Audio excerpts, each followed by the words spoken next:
ஒரு பிரம்மாண்டமான ஒரு ஐஸ் பீஸ்ட் வந்து நின்று அந்த ஐஸ் பீஸ்ட் பேசுங்க. அது சொல்லும் பாருங்க, யாரா அது, ஒரு குட்டி எலி இங்க வந்திருக்கு, எப்படி நீ சாகதான் போற, சண்டை போடாம ஒழுங்கா வந்து என்கிட்ட சரணடைஞ்சு சாவுடா அப்படி அது கத்திட்டு இருக்க.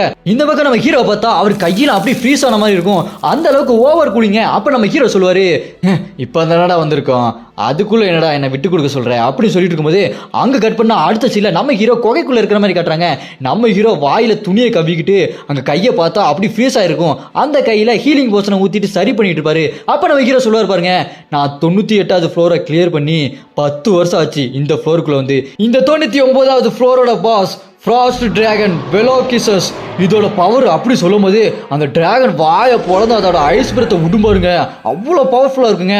அதை பார்த்து நம்ம ஹீரோ சொல்லுவார், இதோட பவர் நான் நினச்சதை விட ரொம்பவே பவர்ஃபுல்லாக இருக்கு, எனக்கு இந்த டிராகனோட ஸ்வாடு 85வது ஃப்ளோரில் கிடச்சிது, அப்புறம் இந்த பிரேஸ்லெட் அந்த ஃபயர் கிங்கோடது அப்படி சொல்லிட்டு இருக்கும்போது நம்ம ஹீரோ முன்னாடி ஒரு பொண்ணு ஆவி மாதிரி வந்து நின்றுருக்கும். அதை பார்த்து நம்ம ஹீரோவோ, என்னை மன்னிச்சிரு, நான் உன்னை காப்பாற்றிருக்கலாம், நான் இன்னும் கொஞ்சம் ஸ்ட்ராங்காக இருந்தேன்னா உங்கள் எல்லாத்தையுமே காப்பாற்றிருப்பேன், என்னால் முடியல அப்படி சொல்லும்போது நம்ம ஹீரோட ஃப்ரெண்ட் எல்லாமே இறந்ததை காமிக்கிறாங்க.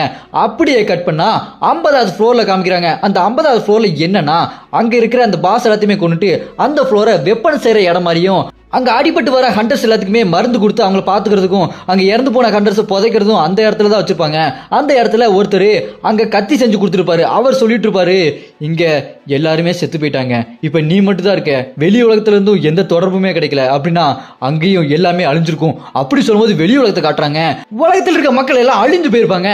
அப்புறமா இந்த பக்கம் அந்த கத்தி செய்கிறவர் சொல்லுவார், ஆமாம் நீ அந்த டைம் ஸ்டோன் எடுக்க போகிற இடத்துல அங்கே ஒரு கல்வெட்டு இருந்தது, அதில் போட்டிருக்கிறதுக்கு என்ன அர்த்தம் கண்டுபிடிச்சி அப்படின்னு சொல்லும்போது அங்கே நம்ம ஹீரோ போயிருப்பார். அந்த டைம் ஸ்டோன் எடுக்கும்போது அந்த கல்வெட்டில் என்ன போட்டிருக்குன்னா, tower within a tower, nightmare within a nightmare அப்படின்னு போட்டிருக்கும். அதுக்கு என்ன அர்த்தம்னா, டவருக்குள்ள ஒரு டவர் இருக்குது, கெட்ட கனவுக்குள்ள ஒரு கெட்ட கனவு இருக்குது அப்படின்னு போட்டிருக்கும். நம்ம ஹீரோக்கு அதுக்கு என்ன அர்த்தமே புரிஞ்சிருக்காதுன்னு சொல்லிட்டு பாரு. அப்படியே கட் பண்ணா நம்ம ஹீரோ அங்கே பிரசன்ட்ல அந்த 50வது ஃப்ளோர் இடத்துல உட்காந்துட்டு பாரு. அங்கே பார்த்தா அந்த கத்தி சேரரும் சரி, அவர் கூட ஒரு லேடி இருப்பாங்க போல வயசானவங்க, அவங்களும் சரி, அவங்க 2 பேருமே இந்த இடத்த விட்டு போயிருப்பாங்க. இப்போ அந்த டவருக்குள்ள யாருமே இல்லைங்க. நம்ம ஹீரோ சோலோவை தாங்க எல்லாமே பண்ண போறாரு. நம்ம ஹீரோ சோலோ லெவலிங் பண்ண போறாரு. அப்புறமா கட் பண்ணா அந்த ஐஸ் இருக்கு பாத்தீங்கன்னா, அந்த பனி பிரதேசம் அந்த இடத்துல காட்டுறாங்க.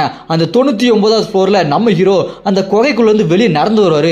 அப்போ அந்த டிராகன் இருக்கும் பாருங்க, அந்த டிராகன், அந்த ஐஸ் டிராகன், அது சொல்லும், டேய் மனுஷப்பாயில, என்னடா ஒளிஞ்சு விளாண்டுட்டு இருக்கியா, உன் கண்ணாம்பூச்சி விளையாட்டெல்லாம் இதோட முடிச்சிடுறா, இருந்தாலும் இந்த 99வது ஃப்ளோர்ல என்ன பார்க்க எவனுமே வந்ததில்லை, நீ வந்திருக்கியா, உன்னை நான் பாராட்டுறேன்டா அப்படி சொல்லிட்டு இருக்குமா நம்ம ஹீரோ, ஒரு டிராகன்லாம் என்ன பாராட்டுது, என்னோட நேரம்டா, நீ ரொம்ப